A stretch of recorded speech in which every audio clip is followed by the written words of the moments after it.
Let's go to work.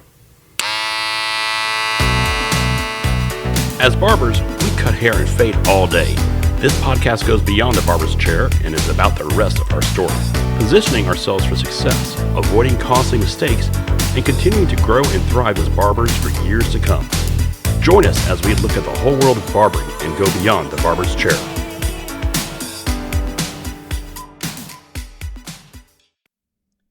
In today's episode, we're talking with Ivan Zoot about his favorite piece of advice when it comes to barbers: getting caught sanitizing.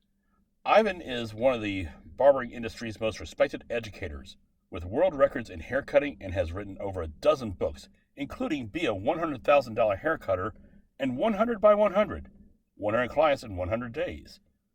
I'm going to get out of the way right now and just go straight to the interview. This is an important element, and I encourage you to do this. I use this phrase all the time, and I think it's one of the most important things I will say to your listener community tonight, and that is this. You want to get caught sanitizing.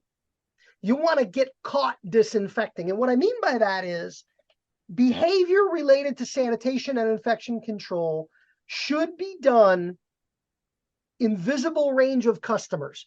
They need to see this happening. They need to see you dump the jar. I tell people you should mix your barbicide at your station, not in the back room. You should be doing this. They see it happening. People say they're going to ask you about it. Hey, what is that? Hey, how often do you dump that? Hey, how do you mix that? Clients are going to be curious. Today, in the world in which we live post-pandemic, the average customer of yours believes that they are not an amateur, but a professional epidemiologist. Now, we know they don't know anything about anything, but they think they do. And it's important that we play to that feeling of concern that they have and that knowledge they think they want to be a part of. But get caught sanitizing is an important message. This is not something we do in the back room. It's not something we do after hours. It's something we do in a very, very visible way. It kind of plays into what I do in between clients. Like, before I bring a client to my chair, and I've heard you talk about this too. Yeah, every client deserves to go to a clean space. You know, when you say 1 o'clock, they deserve to get it at 1 o'clock.